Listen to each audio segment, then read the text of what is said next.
So kalau korang rasa macam busy setiap hari tapi income tak naik, rasa tak produktif, KPI tak achieve, tengok video ni sampai habis. Video ni aku nak tunjuk macam mana nak overcome masalah ini. Lepas aku guna dua teknik ni, aku dapat tahu yang banyak juga benda-benda yang aku rasa penting tapi sebenarnya tak penting, aku dah buang, aku dah lupakan, tak membazir masa aku dah. Okay, sebelum aku tunjuk dua teknik tu, aku nak cakap terima kasih kat sponsor video ni, iaitu Munchies Cookies.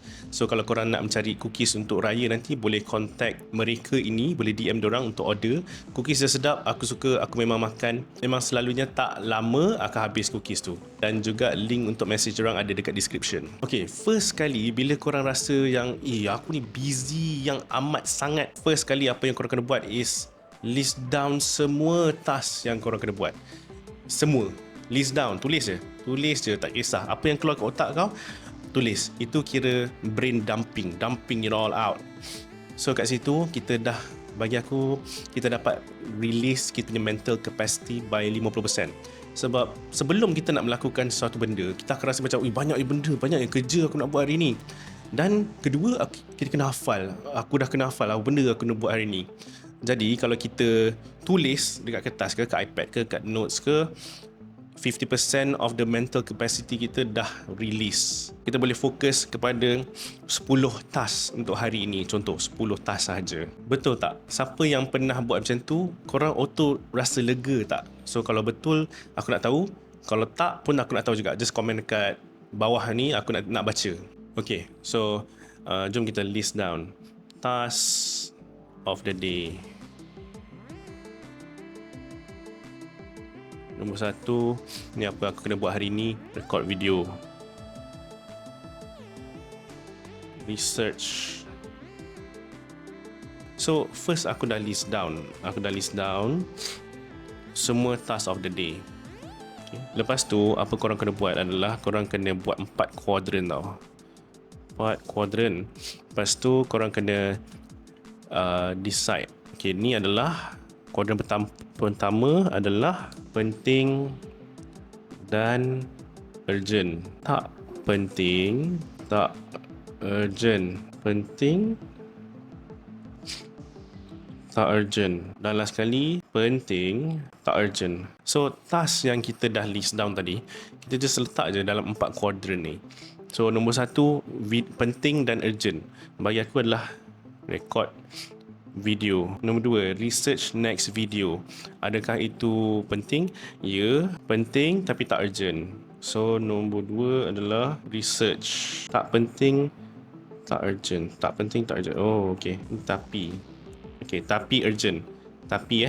Tak penting tapi urgent. Okay, so updating klien ni contoh macam dia nak tahu progress, tapi taklah penting sangat untuk kita update, tapi urgent. Maksudnya diorang nak tahu update.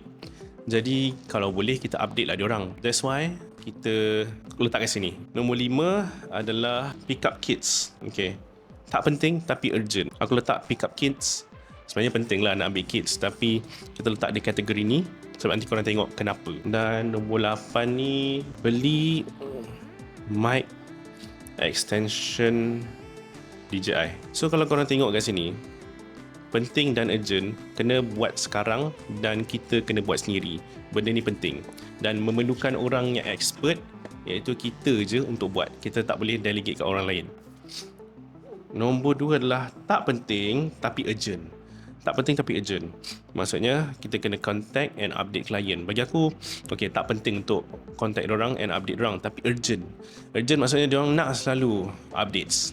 Sebab kalau kita tak update diorang pun, proses tu masih berjalan lagi. So maksudnya kat situ tak penting, tak penting tapi urgent, kena buat.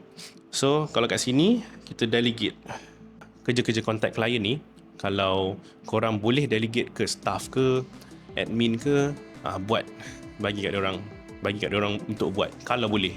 Kalau tak, korang kena buat lah. Nombor 2, pick up kids. Penting, bagi aku penting lah, kids kita penting kan, tapi urgent. So aku letak kat sini tak penting tapi urgent sebab kita boleh delegate tugas ini kepada orang lain. So pick up kids, orang lain ambil. Tak penting, tak urgent adalah beli DJI mic extension. Mic tu, aku ada mic ni, tapi Sebelum ni aku rasa macam, okey lah kalau aku connect mic ni terus kepada phone. Tapi sebenarnya bila kita dah letak kat sini, tak penting dah tak urgent, tak payah buat. Tak payah buat. Terus.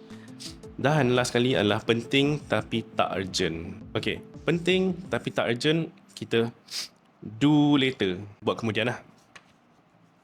So research untuk next video memang penting pun, memang kita perlukan research tu untuk next video, tapi tak urgent, so kita boleh buat kemudian. Beli whiteboard penting tapi kita boleh buat kemudian.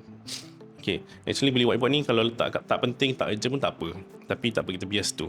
So lepas kita dah list down macam ni apa yang diorang panggil Eisenhower Matrix. So sebenarnya tugas kita adalah 3 ni je: record video ini, edit video, buat 3 short videos. Itu je. Dan lepas dah buat penting dan urgent ni, kita buat pula penting tapi tak urgent. Sebab benda yang lain-lain tu semua kita dah delegate. So dekat situ kita dah tahu, kita dah kurangkan task-task apa yang kita perlu buat. Lepas aku selalu amalkan exercise ni, sebenarnya kita taklah banyak sangat kerja. Benda-benda yang penting kita buat dulu. Dan aku realise, adalah tugas-tugas yang aku tak payah buat langsung pun tak apa, iaitu beli mic extension DJI. So ni kita boleh cancel, tak payah beli pun tak apa. Untuk benda yang tak penting tapi urgent, korang rasa macam dia okey lah, dia ada admin ataupun dia ada staff ataupun dia ada personal assistant, okay, aku faham. Kalau kita tak mampu lagi, kita kena buat sendiri. Tapi kalau benda ni asyik berulang-ulang selalu dan dia mengambil masa kita yang banyak, kita kena cari cara untuk menyelesaikannya supaya kita lebih efisien, supaya kita boleh fokus benda yang penting dan urgent saja. So kalau korang rasa macam okay, contoh task-task yang berulang, yang remeh-temeh tapi tak penting tapi urgent adalah contoh ni contohnya contact update klien. So kalau korang rasa macam aku penat lah buat ni, kalau aku buat ni habis 5 jam hari ni, aku tak dapat buat record video. Okay, so kalau macam tu korang kena delegate lah. Tak semestinya korang kena hire staff yang full time. Boleh je ada yang buat virtual assistant, ada yang buat freelance sebagai admin korang, semua tu boleh. So boleh cari penting dan urgent. Macam contoh, kalau kita kerja, kita kena prepare presentation, prepare slides untuk persembahan pula presentation pukul 5 nanti. Apa-apa yang KPI based activity, benda yang bos kita tengok penting di mata bos kita ke, ataupun yang dapat achieve kita punya KPI, benda-benda macam tu. Benda-benda macam tu adalah penting dan urgent. So itu adalah Eisenhower Matrix.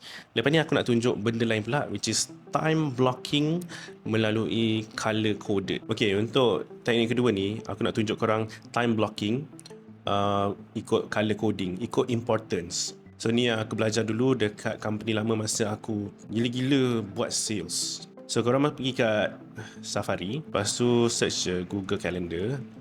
Actually korang boleh je guna kertas kosong, Excel ataupun buat sendiri template ni. Tapi bagi aku Google Calendar ni quite easy sebab dia boleh sync dengan korang punya Apple Calendar, Google Calendar, apa benda semua. So boleh apa benda korang nak buat. And dia dah nampak kat sini. Dia daripada pukul 1 pagi dia ada time blocking dah siap-siap. So sekarang ni kat sini 29 Januari. So let's say sekarang ni korang dah, macam tadi kau tengok aku punya 3 benda yang aku kena buat. Yang penting dan urgent adalah shoot 3 video, lepas edit video kan. So kita masukkan yang tu dulu. So benda yang kita buat, dia ada color ikut priority tau. So merah adalah kita punya personal time, kita punya rehat, kita punya bukan productive time lah. Selalunya kalau kita bawa kereta ke apa ataupun during commute ke apa, itu boleh kira merah juga, tak ada benefit. Hijau adalah hijau lah kan, time yang bagus, money making time, KPI based activity, benda yang mendatangkan benda-benda bagus, valuable activities yang bos kita nampak kita buat benda bagus. benda yang affect kita punya KPI, yang bos ambil peduli, yang buat kau susah nak diganti. Skills tu ada kat kau je. So hijau tu adalah something yang kat situ.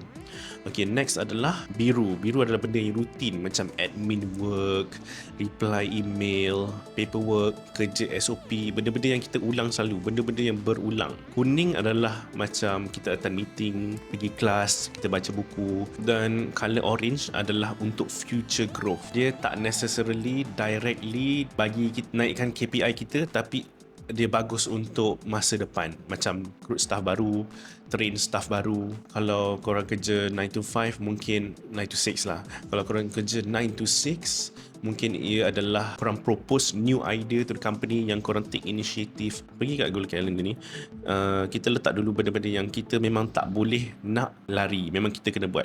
Mungkin kita klik sini, lepas tu kita shoot video, lepas tu letaklah color dia warna hijau. Basil ni hijau. Mungkin kita buat sampai pukul 5.30. Okay, so kat situ kita nampak dia hijau. And then pukul 5.30 mungkin ambil anak. Okay, ambil anak, kita letak tomato red color. Kemudian lihat mandikan anak, masak, ni kira personal time lah. Kita letak merah. Okay, lepas tu pukul 8